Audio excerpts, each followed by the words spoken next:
नमस्कार दोस्तों, मैं सत्यम मिश्रा और आप देख रहे हैं टीच लर्नर्स का यूट्यूब चैनल। दोस्तों, सीटेट जुलाई 2025 हिंदी का प्रैक्टिस सेट नंबर 3 है, जो कि आपके सीटेट जुलाई की जो परीक्षा आपकी होने वाली है उसके लिए अति महत्वपूर्ण है। इसके अलावा अगर आप किसी भी टीचिंग एग्जाम्स की तैयारी कर रहे हैं तो उन सभी के लिए इस हिंदी की जो क्लास है आपकी वो महत्वपूर्ण है। ठीक है, तो चलिए स्टार्ट करते हैं आज की क्लास का पहला प्रश्न। बिल्कुल भैया, पहला प्रश्न आपके सामने स्क्रीन पे है और इस पहले प्रश्न में पूछा गया है कि सामाजिक अंतःक्रिया का संबंध जो है वो किससे है। सामाजिक अंतःक्रिया जो है उसका संबंध किससे। प्रश्न जो है आपके सीटेट पेपर फर्स्ट में जनवरी 2022 के जब पेपर में ये पूछा हुआ प्रश्न है। ठीक है, तो चलिए अगर बात करते हैं तो सामाजिक अंतःक्रिया का संबंध जो है किससे है। चोमस्की से, पियाजे, स्किनर, वाइगोस्की। तो सामाजिक अंतःक्रिया का संबंध जो है किससे है, वो है वाइगोस्की से संबंधित है। बिल्कुल, जितना ज़्यादा बच्चा जो है समाज के संपर्क में रहेगा उतने ही ज़्यादा वो चीज़ों को जो है वो सीख पाएगा। ठीक है, तो चलिए इनके बारे में थोड़ा इस डिटेल में यहाँ पे जानते हैं। बिल्कुल, थोड़ा डिटेल में यहाँ पे जानेंगे कि वाइगोस्की सामाजिक सांस्कृतिक या सिद्धांत के प्रतिपादक एक रूसी वैज्ञानिक थे। वाइगोस्की ने भाषा विकास के सामाजिक सांस्कृतिक परिप्रेक्ष्य पर बल जो है दिया था और इनका जो है बिल्कुल इनका मानना था या इनका विश्वास था कि भाषा सीखने और शब्दों को अर्थ देने में सामाजिक अंतःक्रिया की भूमिका को नकारा नहीं जा सकता। मतलब बिना समाज के जो है बच्चे के भाषा सीखने और शब्दों को अर्थ देने में समाज का बहुत ही ज़्यादा योगदान या महत्व होता है। ठीक है, बच्चे अपनी सामाजिक संस्कृति से जुड़कर चिंतन, व्यवहार और बातचीत के तरीके जो है सीखकर भाषाई विकास जो है वो करते हैं। इनका मानना था, बिल्कुल इन्होंने इस चीज़ पे बिल्कुल विश्वास किया या इनका विश्वास था कि बच्चे जो है वो सामाजिक अंतःक्रिया के संपर्क में, समाज के संपर्क में रह के चीज़ों को जो है सीख सकते हैं, भाषा को सीखते हैं या शब्दों के जो अर्थ हैं उसको जान सकते हैं। ठीक है, और इन्होंने कहा कि इस चीज़ को नकारा नहीं जा सकता कि बिना समाज के बच्चे की भाषा का जो विकास है वो सही से हो पाता। ठीक है, बच्चे सामाजिक अंतःक्रिया के फलस्वरूप अपने भावों और विचारों को आसानी से सही रूप में प्रस्तुत कर पाने में सक्षम हो पाते हैं। बिल्कुल, बच्चा जो है सामाजिक अंतःक्रिया के फलस्वरूप अपने भाव, किस प्रकार से भाव या विचारों को प्रस्तुत करना है वो आसानी से सही रूप से जो है प्रस्तुत कर पाते हैं। जाहिर सी बात है कि बच्चा समाज में रहेगा और वहाँ पे लोगों को देखेगा किस प्रकार से कौन अपनी बातों को रखते हैं या भावनाओं को किस प्रकार से या विचारों को व्यक्त करते हैं, तो उन सब चीज़ों का अनुकरण करके या उनको देख के बच्चा जो है उस चीज़ को सीखता है। तो बिल्कुल सामाजिक की अगर बात किया जाए यहाँ पे सामाजिक सांस्कृतिक या समाज से जुड़ने का, तो वाइगोस्की जो है इस का प्रतिपादक क्या कहें तो इस पे दृढ़ विश्वास था इनका। ठीक है, चलेंगे आगे। अगला प्रश्न बिल्कुल आपके सामने स्क्रीन पे। सभी प्रश्न दोस्तों आपकी परीक्षा के लिए महत्वपूर्ण है। पहली कक्षा में डैश भी लिखने के अंतर्गत जो है वो आता है। वाक्य लिखना, शब्द लिखना, अक्षर बनाना या चित्र बनाना। तो पहली कक्षा में अगर बच्चा जो है वो पढ़ने के लिए जा रहा है और बच्चा जो है अपनी चित्र बना रहा है या कुछ भी चीज़ें कर रहा है, ड्राइविंग भी कर रहा है, तो वो भी पहली कक्षा में बच्चा जो है वो भी किसके अंतर्गत आता है, लिखने के अंतर्गत आता है। अर्थात चित्र बनाना भी जो है वो पहली कक्षा में लिखने के अंतर्गत ही आएगा। ठीक है, न कि वाक्य लिखना या शब्द लिखना या अक्षर लिखना नहीं, बल्कि चित्र बनाना जो है वो पहली कक्षा में लिखने के अंतर्गत ही उसका उल्लेख किया जाएगा।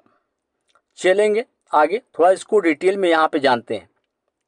पहली कक्षा में चित्र बनाना भी लिखना के अंतर्गत आता है, क्योंकि बच्चे जो हैं वर्णमाला सीखने के लिए चित्रों का प्रयोग जो है वो करते हैं। चित्र देखकर और उसे बनाकर अक्षर ज्ञान जो है वो प्राप्त करते हैं। दोस्तों, आप खुद देखे होंगे छोटे बच्चों को जो किताबें या जो कहें उनको मुहैया कराई जाती हैं, उसमें जो चीज़ें हैं उनको जो है चित्र के आधार पे ही उनको जो है चीज़ों को सिखाने का जो है प्रयास किया जाता है, क्योंकि बच्चे जो है वो चित्र के माध्यम से चीज़ों को ज़्यादा अच्छे तरीके से जो है वो सीख पाते हैं। द्वारा खींची गई शुरुआती आड़ी तिरछी लाइनें भी चित्र जो है छिपे होते हैं। जैसे बता, जब बच्चा पहली बार कलम पकड़ता है या छूता है, पेंसिल ले दी जाती है, तो बच्चा ऐसे करके ऐसे ऐसे मतलब कुछ चीज़ें जो है करता है, तो भी चीज़ें जो हैं क्या आती हैं, उसके अंतर्गत भी आड़ी तिरछी लाइनें जो हैं वो चित्र में जो है छिपी हुई थी।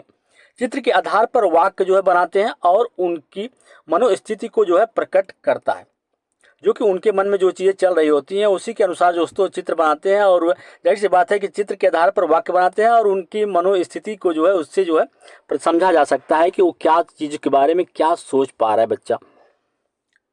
चलिए अगले प्रश्न पे चलेंगे और अगला प्रश्न है यहाँ पे कि भाषा अर्जन क्षमता डैश से संबंधित है। देखिए आपके सीटेट पेपर फर्स्ट में 21 दिसंबर 2021 को पूछा हुआ प्रश्न है आपकी, और आगे भी आपकी परीक्षाओं में आपको देखने के लिए मिल सकता है। भाषा अर्जन क्षमता डैश से संबंधित है, स्किनर, पियाजे, चोमस्की, वाइगोस्की। तो बिल्कुल भाषा अर्जन की जो क्षमता होती है बच्चों में जन्मजात होती है, ऐसा मानते हैं चोमस्की। चोमस्की का दृढ़ विश्वास था कि बच्चा जिस माहौल में रहता है, जहाँ पे रहता है, वहाँ की चीज़ों को वो आसानी से जो है गेन कर लेता है। जाहिर सी बात है अगर कोई बच्चा जो है वो बिहार में पैदा हुआ है तो बिहारी बोलेगा, अगर कहीं उत्तर प्रदेश में या कहें तो अमेरिका में पैदा हुआ है तो अंग्रेजी में बात करेगा। तो जाहिर सी बात है कि भाषा अर्जन की जो क्षमता होती है बच्चों में जन्मजात होती है, ऐसा मानना है यहाँ पे चोमस्की का। वहीं वाइगोस्की कहते हैं कि बच्चा जो है सामाजिक अंतःक्रिया में जितना रहेगा बच्चा उतना ज़्यादा चीज़ों को जो है वो सीखेगा। स्किनर महोदय कहते हैं कि बच्चा जो है वो अनुकरण के द्वारा सीखता है। चलिए हम यहाँ थोड़ा सा डिटेल में इसको और जान लेते हैं फिलहाल कि भाषा अर्जन होता क्या। जान लीजिए कि इस प्रक्रिया में बच्चा जो होता है चीज़ों को सुनकर, बोलकर भाषा को ग्रहण करता है। भाषा अर्जन में बात की जाए तथा निरंतर परिमार्जन जो है करता रहता है, अर्थात उसमें थोड़ा बहुत जो है परिवर्तन जो है वो करता रहता है। भाषा सीखने की प्रक्रिया में भाषा अर्जन की सबसे प्रक्रिया जो है महत्वपूर्ण होती है। सीखी हुई भाषा को समझने की क्षमता अर्पित करना तथा उसे दैनिक जीवन में किस प्रकार से प्रयोग में लाना है, उसे ही भाषा अर्जन जो है वो कहा जाता है। चलिए भैया हम आगे चलेंगे यहाँ पे। बिल्कुल यहाँ पे जो है अगर बात करें तो चोमस्की का ही दृढ़ विश्वास था कि बच्चे जो हैं वो भाषा अर्जन की जो क्षमता होती है बच्चों में वो जन्मजात होती है। तो और उनका मानना था कि बच्चों में भाषा अर्जित करने की सहजात जो है योग्यता होती है। बच्चों की भाषा अर्जन क्षमता की भाषा अधिग्रहण में आधार जो है वो बनती है। बच्चों में भाषाई विकास एक काल्पनिक भाषा अधिग्रहण उपकरण द्वारा होता है। तो जाहिर सी बात है कि यहाँ पे अगर बात की जाए LAD, ठीक, तो लिक्विड एक्विजिशन डिवाइस जो होता है बच्चों के माइंड में पाया जाता है, जिससे बच्चे जो होते हैं भाषा को जो है बिल्कुल उनमें जन्मजात जो क्षमता होती है। तो अगर लैड की बात की जाए तो तुरंत आप दोस्तों यहाँ पे कुछ सोचने की बात ही नहीं होती। चोमस्की, अगर कहीं पे लैड लिखा आ जाए, ठीक है, तो तुरंत आप जो है उसका ऑप्शन मारिए चोमस्की। चलिए आगे चलेंगे और यहाँ पे अगला प्रश्न है कि हिंदी भाषा शिक्षक का यह प्रयास होना चाहिए कि वे बच्चों की भाषा संबंधित सहज रचना शक्ति को बढ़ने के अवसर दें। बच्चों की मातृभाषा के स्थान पर हिंदी भाषा को ही कक्षा में स्थान दें। बिल्कुल को ही मतलब जहाँ पे बच्चों को यहाँ पे जोर जबरदस्ती या कहें तो इसी चीज़ का ही पालन करना है, तो बिल्कुल ऐसा गलत होगा। बच्चों के द्वारा मानक भाषा का ही प्रयोग, बिल्कुल यहाँ पे देखिए ही लगा है ना, प्रयोग करने के अवसर देना। बच्चों को शिक्षाप्रद बाल साहित्य पढ़ने के भरपूर अवसर देना।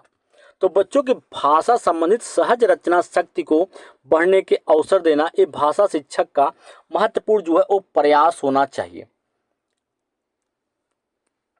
बिल्कुल अगर बात करें यहाँ पे तो हिंदी भाषा शिक्षक का क्या क्या प्रयास होना चाहिए बच्चों के प्रति, तो बच्चों की भाषा संबंधित रचना शक्ति को बढ़ने के अवसर देने, बच्चों को मानक भाषा का ही प्रयोग करने के लिए प्रोत्साहित करें, बच्चों को शिक्षाप्रद बाल साहित्य पढ़ने के भरपूर अवसर दें। बच्चों को जितना हो सके उतना ज़्यादा उनको बाल साहित्य पढ़ने के जो है वो मौके या अवसर उनको जो है देना चाहिए, ताकि वे किसी चीज़ को खुद से जो है प्रेजेंट कर सकें और उसके बारे में जो है कल्पना कर सकें। ठीक है, बच्चों को विभिन्न संदर्भों में भाषा प्रयोग जो है वो सिखाएं। तो जाहिर सी बात है कि बच्चा जो है जितना ज़्यादा भाषा का प्रयोग करेगा उसकी पकड़ भी भाषा पे उतनी ज़्यादा अच्छी जो है वो होती चली जाएगी। तो इसलिए बच्चों को विभिन्न संदर्भों में भाषा प्रयोग सिखाएं और उसको पूरा मौका दें या अवसर दें, वो भाषा को जो है प्रयोग करें। कक्षा में भाषा वातावरण यानी समृद्ध भाषिक परिवेश का निर्माण करें, ताकि बच्चा जो है किसी चीज़ को, बिल्कुल अगर कोई बच्चा जो है अपनी मातृभाषा में ही चीज़ों को जो है कहना चाहता है, बताना चाहता है, तो जाहिर सी बात है कि उसको रोकना या टोकना नहीं चाहिए। बच्चा जिस भी शब्द में या जिस ही तरीके से वो अपने बात को रखना चाहता है उसको पूरा उस तरीके से माहौल प्रोवाइड करें या उस प्रकार से उसको बोलने की पूरी आज़ादी हो। ठीक है, चलिए भैया हम आगे चलेंगे। देखिए जाहिर सी बात है कि अगर कक्षा में भाषा वातावरण, अगर आप देखिए इंग्लिश के टीचर हैं तो जाहिर सी बात है कि जब इंग्लिश में बच्चे जो हैं एक दूसरे से कम्युनिकेट करेंगे या एक दूसरे से बात करेंगे तो जाहिर सी बात कि उनकी भाषा पे पकड़ जो है वो मजबूत होगी। ठीक है, तो यहाँ पे उस प्रकार से जो है समृद्ध भाषिक परिवेश का निर्माण जो है होना चाहिए। चलिए भैया हम आगे चलेंगे और यहाँ पे अगला प्रश्न से पहले और जान लीजिए यहाँ पे कि भाषा शिक्षण में भाषा प्रयोग के अधिक से अधिक जो है वो अवसर दें। बच्चों के दैनिक जीवन के अनुभवों को जोड़ने का प्रयास करें। जाहिर सी बात है कि उनके जो अनुभव हैं उनसे खुद कहें कि क्लास में अपने अनुभव को साझा करें।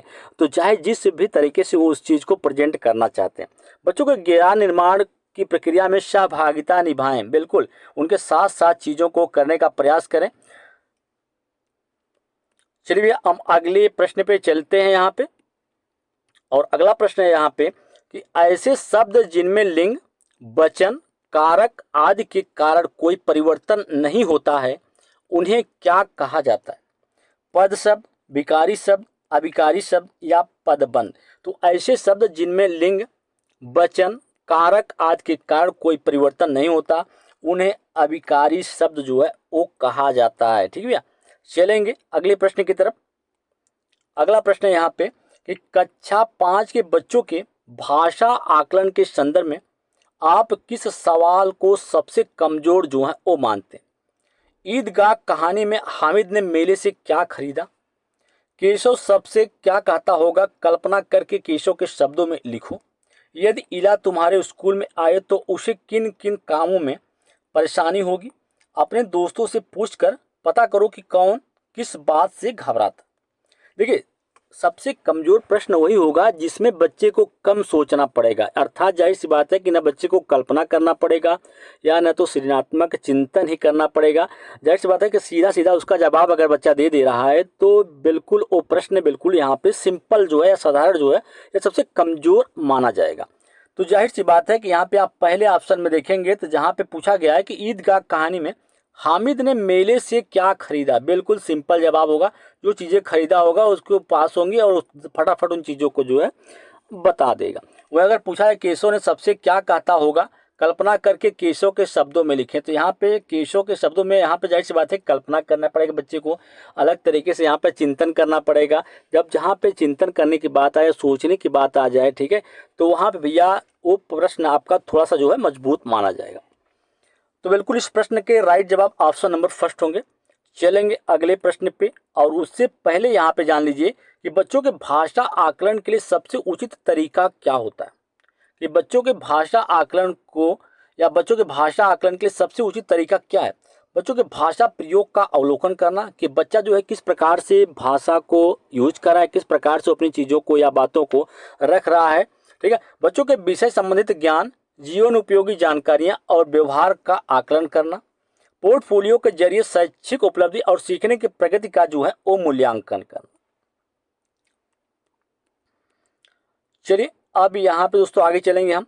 देखिए कभी कभी आपकी परीक्षा में प्रश्न पूछ लेता है कि अपसारी चिंतन क्या होता है और अपसारी और अभिसारी। ठीक है, तो जान लीजिए इसको थोड़ा से कि अपसारी क्या होता है। जब किसी व्यक्ति के सामने कोई समस्या रखी जाए एवं वह व्यक्ति उस समस्या के समाधान के लिए अपनी कल्पना शक्ति और सृजनात्मकता का प्रयोग करता है तो ऐसे इस समस्या के समाधान के रूप में एक से अधिक हल जो है प्रस्तुत करता है। तो इस प्रकार के चिंतन को अपसारी चिंतन कहा जाता है। जैसे हीरा समझदार था या मोती, क्यों? देखिए अब जाहिर सी बात है कि इसी प्रकार से मैं आपको थोड़ा सा यहाँ पे बता दूं कि अगर किसी बच्चों को यहाँ पे कह दिया जाए कि 4 को किस प्रकार से लिख सकते हैं, यहाँ पे 4 लिखना है या 4 लिखना है तो इसको किस प्रकार से आप लिख सकते हो। तो बच्चा जो है कई तरीके से यहाँ पे यूज करेगा। कौन कौन शब्दों को जोड़ के आप जो है 4 लिखेंगे। तो बच्चा एक बार से यहाँ पे जोड़ दिया, 1 3 हो गया, यहाँ पे 2 2 हो गया, ठीक है, 3 1 हो गया। तो जाहिर सी बात है कि यहाँ पे 2 + 2 हो गया। तो जाहिर सी बात है कि यहाँ पे कई तरीके से जो है जवाब दे रहा है। तो इसका मतलब जो है यहाँ पे क्या हो जाएगा, अपसारी चिंतन। इसको खुले अंत वाले प्रश्न भी कर सकते हैं। दूसरा यहाँ पे अभिसारी चिंतन, इसमें समस्या के एक ही बिंदु पर केंद्रित रहती है तथा समस्या का एक ही हल होता है। जैसे ईदगाह कहानी में हामिद ने मेले से क्या खरीदा। ठीक है, तो बिल्कुल अब यहाँ पे अगर हम बात करें, ठीक है, तो हामिद ने मेले से क्या खरीदा होगा, तो जाहिर सी बात है कि इसका एक सिंपल सा जवाब होगा। जिसमें एक सिंपल सा जवाब हो जाए तो वही बिल्कुल राइट होगा। जैसे +2 को जोड़ेंगे तो क्या आएगा, तो 2 + 2 को जोड़ने पे 4 ही आएगा। तो उसका एक ही जवाब है, फिक्स है। ठीक है, जहाँ फिक्स जवाब हो वो क्या होता है, अभिसारी होता है। ठीक है, चलिए भैया आगे चलेंगे हम यहाँ पे। अब बिल्कुल आगे अगले प्रश्न की तरफ बढ़ेंगे और अगला प्रश्न है यहाँ पे कि डैश भाषा का अति महत्वपूर्ण प्रकार है। लेखन, अक्षर लिखना, सुनना, संप्रेषण करना। तो भाषा का सबसे महत्वपूर्ण प्रकार क्या होता है? कम्युनिकेशन कर पाना। कम्युनिकेशन, जाहिर सी बात है, कम्युनिकेशन मतलब होता है कि संप्रेषण, एक दूसरे से जो है वार्ता कर पाना या अपनी बातों को एक दूसरे के समक्ष जो है रख पाना ही क्या होता है, भाषा का सबसे महत्वपूर्ण प्रकार माना जाता है। अब यहाँ पे इसको थोड़ा डिटेल में यहाँ पे हम जानेंगे कि भाषा होती क्या है। मुख से उच्चारित होने वाले वह ध्वनि जिसके द्वारा मनुष्य अपने मन के विचारों या भावनाओं को एक दूसरे के समक्ष या सामने जो है अभिव्यक्त करता है, वो क्या कहलाता है? भाषा कहलाती है। सामान्यतः भाषा को वैचारिक आदान प्रदान का माध्यम भी जो है वो कहा जाता है। मतलब अपने मन के विचारों का आदान प्रदान करना या अपनी बातों को दूसरे के समक्ष रखने का माध्यम भी क्या होता है? भाषा ही होता है। अतः भाषा का अगर हम बात करें तो भाषा का सबसे प्रमुख प्रकार या सबसे प्रमुख कार्य क्या होता है? संप्रेषण करना। इसके द्वारा मनुष्य अपने अनुभूतियों तथा भावों को व्यक्त करता है तथा साथ में सामाजिक संबंधों की अभिव्यक्ति का उपकरण भी जो है वो बनाता है। अपनी इसी प्रकृति के कारण भाषा एक और मानसिक अभिव्यक्ति तथा दूसरी ओर सामाजिक अभिव्यक्ति से जो है वो जुड़ी हुई है। बिल्कुल, संप्रेषण करना अर्थात मतलब होता है कि भाषा का सबसे अहम कार्य, अगर सबसे प्रमुख कार्य जो होता है वो संप्रेषण करना होता है, अर्थात दूसरे से अपनी बातों को रखना और उसकी बातों को जो है समझना या सुनना। ठीक है, भाषा के जरिए ही हम आप अगर बात करें तो अपने विचारों को दूसरे तक जो है पहुंचाते हैं और दूसरे के विचारों को जो है वो हम समझ पाते हैं। भाषा के जरिए ही हम अपने भावों को लिखकर तथा या बोलकर जो है दूसरों तक जो है पहुंचा सकते हैं। भाषा के कुछ प्रमुख प्रकार है, उसको जान लीजिए कि भाषा समाज के साथ अच्छे संबंध बनाने में जो है वो मदद करती है। कुछ लोगों की दोस्तों भाषा इतनी अच्छी होती है कि उनसे लोगों को जो है संपर्क या लोगों से जो है बहुत ज़्यादा लगाव हो जाता है उनकी बातों को सुन के। वहीं कुछ लोगों की भाषा ऐसी होती है कि उनसे जो है नफरत हो जाती है, उनसे लोग बात नहीं करना चाहते हैं। भाषा हमारे विचारों की नियमबद्ध व्यवस्था होती है। क्या होती है? भाषा जो है हमारे विचारों की एक प्रकार से नियमबद्ध जो है व्यवस्था है। भाषा ही वो माध्यम है जिसके द्वारा हम अपने विचारों को संगठित और व्यवस्थित करके संसार के सामने या सबके सामने जो है वो रख पाते हैं। भाषा किसी व्यक्ति के संस्कृति को दूसरे में व्यक्त करने में जो है वो मदद जो करती है। चलिए हम आगे चलेंगे और यहाँ पे अगले प्रश्न को देखेंगे। अगला प्रश्न है यहाँ पे कि आनंद कादम्बनी जो पत्रिका है उसका प्रकाशन कहाँ से होता है? बनारस, मिर्जापुर, इलाहाबाद, लखनऊ। तो इसका राइट दोस्तों क्या हो जाएगा? मिर्जापुर जो है इसका बिल्कुल राइट जवाब होगा। चलेंगे आगे, यहाँ पे बिल्कुल यहाँ पे थोड़ा सा जान लीजिए कि आनंद कादम्बनी जो पत्रिका है उसका प्रकाशन मिर्जापुर से होता है और इसका प्रकाशन जो है सबसे पहले जो है कब हुआ था? 1821 ईस्वी में बद्री नारायण चौधरी प्रेमघन के द्वारा जो है मिर्जापुर में किया गया था। अगर बात करें यहाँ पे तो लखनऊ उत्तर प्रदेश की क्या है? राजधानी है। ऑप्शन की बात कर रहे हैं, इलाहाबाद गंगा यमुना और सरस्वती का संगम स्थल है। अगले प्रश्न पे चलेंगे और अगला प्रश्न है यहाँ पे कि हिंदी भाषा में आकलन का उद्देश्य नहीं है कि बच्चों के भाषागत त्रुटियों की पहचान करना, बच्चों के भाषागत प्रगति को अभिभावकों और अन्य शिक्षकों को जो है बताना, भाषा सीखने के संदर्भ में प्रत्येक बच्चों की विशेष आवश्यकता की पहचान करना या भाषा सीखने सिखाने की प्रक्रिया को क्या करना? उन्नत बनाना। तो हिंदी भाषा में आकलन का उद्देश्य क्या नहीं होता कि बच्चों की भाषा की प्रगति जो है या भाषा को बच्चा किस प्रकार से सीख रहा है या उसको कौन सी कमियां हैं उसको जो है उसके अभिभावक या अन्य शिक्षकों से बताना या शेयर करना, ये भाषा में आकलन का उद्देश्य जो है वो नहीं है। ठीक है भैया, बल्कि इसका राइट जवाब ऑप्शन नंबर सेकंड होगा। चलिए यहाँ पे थोड़ा सा जान लेते हैं कि आकलन किसी भी शिक्षण और अधिगम कार्यक्रम का एक प्रकार से कहें तो मेन हिस्सा होता है और आकलन और शिक्षण दोनों का एक साथ क्या होता है? अधिव्यापन होता है और एक दूसरे में क्या होते हैं? मिले हुए होते हैं। आकलन के बिना शिक्षण और अधिगम जो है बिल्कुल भी संभव नहीं है। चलिए अब यहाँ पे जान लेते हैं कि हिंदी भाषा में आकलन के उद्देश्य क्या होते हैं कि छात्रों को सीखने में क्या करता है? मदद करता है। बच्चों के व्याकरण ज्ञान के बारे में जो है वो जानकारी जुटाना, बच्चों के सीखने में बच्चों को किस प्रकार की मदद की ज़रूरत है यह भी जो है वो आकलन के द्वारा ही जो है पता किया जा सकता है।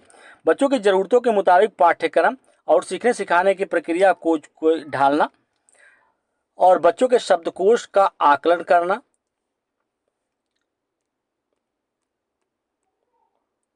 अगला प्रश्न है यहाँ पे कि बहुभाषिक कक्षा में बच्चों की भाषाएं भाषा सीखने की प्रक्रिया को बाधित करती हैं, संसाधन के रूप में कार्य कर सकती हैं, या शिक्षक के लिए बेहद जटिल चुनौती होती हैं, या आकलन की प्रक्रिया को बाधित करती हैं।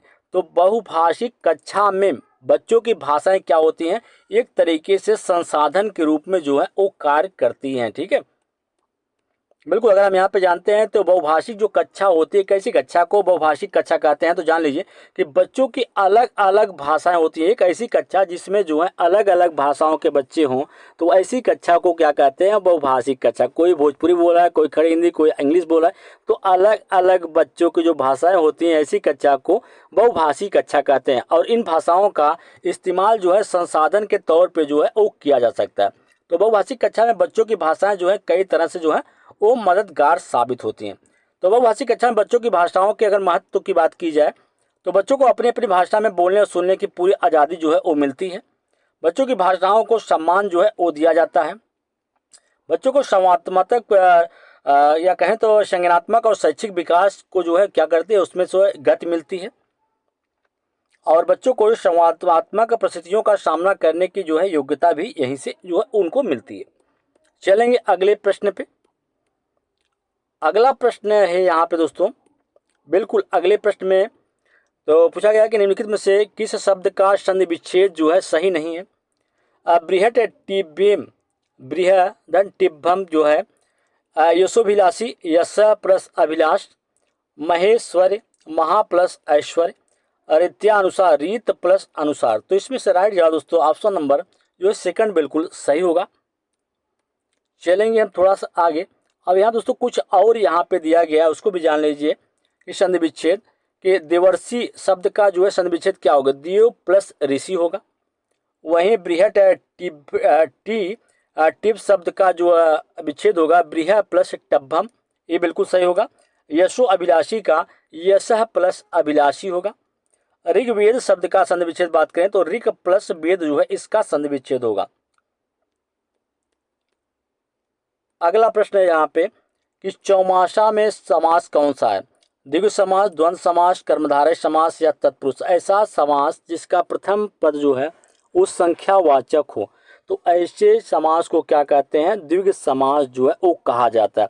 वहीं ऐसा समास जिसके दोनों पदों में जो है प्रधानता हो और बीच में योजक चिन्ह लगा हो, ऐसे समास को द्वंद्व समास जो है वो कहा जाता है। ऐसा समास जिसमें कारक के कोई भी विभक्ति का लोप हो तो उसे क्या कहते हैं, तत्पुरुष समास जो है कहा जाता है। तो फिलहाल इस प्रश्न का जो राइट जवाब है वो आपका ऑप्शन नंबर फर्स्ट जो है वो होगा।